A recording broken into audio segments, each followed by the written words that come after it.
Senator Waters. Thanks very much, Mr President. My question is to the Minister representing the Prime Minister, Senator Brandis. Currently, rich OECD nations provide about $4 billion a year of public money to build dirty coal-fired power stations in developing nations.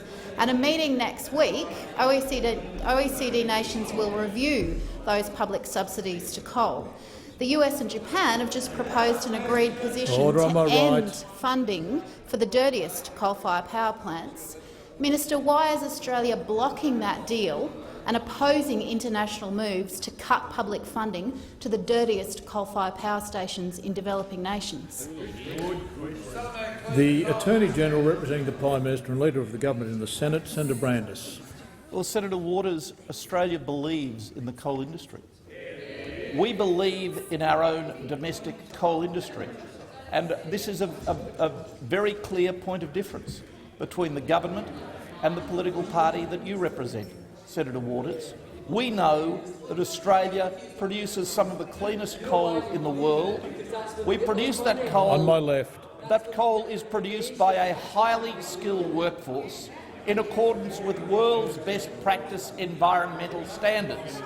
And it is a very important source of prosperity for the Australian economy and a very important source of jobs for Australians, something, Senator Waters, that you seem to pay no heed to whenever you raise this issue.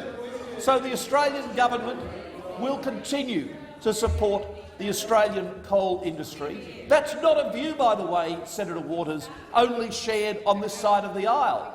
The Labor Party also supports the Australian coal industry, but you, Senator Waters, representing a party with an ideological zealotry about this issue, don't support the Australian coal industry. That's fine, but you go, Senator Waters, for example, to Central Queensland, which you are meant to represent in this chamber. Pause the clock. A point of order, Senator Waters. Thanks, On my right, just a moment, Senator Waters. On my right, Senator Seselja and Senator Bernardi.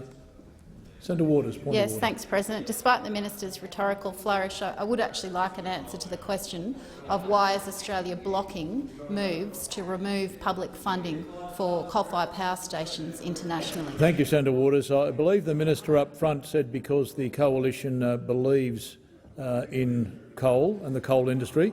I will take that as an answer to the question, but I'll invite the minister if he has any further information to add. Minister. Thank you, Mr President. So, Senator Waters, as I was saying, you go and face the people you are meant to be representing in this chamber, the people of Queensland, including the people of Central Queensland, and you go and explain to them why you are trying to destroy their jobs, to destroy their economic prospects and the economic prospects of their children and their grandchildren by stopping the Carmichael mine in the Galilee Basin. You explain to those people, Senator, why a mine that will lift tens of millions of Indian people out of energy poverty is— Thank you, Attorney General. The time for Senator answering Waters. the question has expired. Order. Senator Waters, supplementary question. Yes, thanks, President. These coal-fired power stations exacerbate global warming and pollute local air and water supplies. How can Australia support continuing international subsidies that prop up coal mining and block the transformation to a clean energy economy in poorer nations, and have any legitimacy as the co-chair of the Green Climate Fund? Attorney General.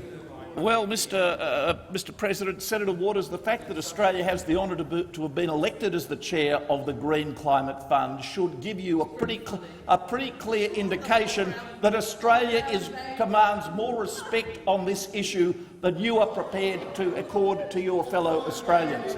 Now, Senator Waters, the very coal mine that you are trying to block in Central Queensland, the Carmichael mine, will produce much cleaner coal, much more energy-efficient coal, much less polluting coal than the coal from which Adani sources its coal at the moment, which is coal largely imported from Indonesia, some of the dirtiest coal in the world. So, according to your twisted logic, Senator Waters, it is better that Indonesian that Indian coal-fired power stations be fuelled by dirty, polluting Thank you, Indonesian Attorney coal General. The time rather for than answering by the question has clean, expired. productive Australian Order, coal. Attorney General. Order. Senator Waters, final supplementary question. Thanks, President. It appears the minister has never heard of the sun. Blocking this deal will ensure that Prime Minister Turnbull goes into the Paris Climate Conference as continuing Mr Tony Abbott's policy of wrecking international climate negotiations. On my right. When will the Prime Minister stop doing the dirty work of the Liberals' big coal mining mates and start representing the interests of Australians in supporting clean energy? Order. On my right.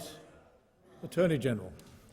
Well, Senator Waters, the people listening to this broadcast, if there are any, would not understand from your question the truth that as a result of the Australian government's targets arrived at during the period of Mr Abbott's prime ministership and adopted by Mr Turnbull, Australia is making the largest per capita emissions cuts in the world. We are committing to a target that involves the largest per capita emissions reductions in the world.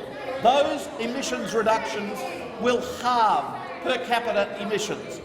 By 2030, emissions reductions on a 2005 baseline will be per capita half of what they were. That is the contribution Australia is taking to the Paris Climate Change Conference. It's a contribution that Australia should be very proud of.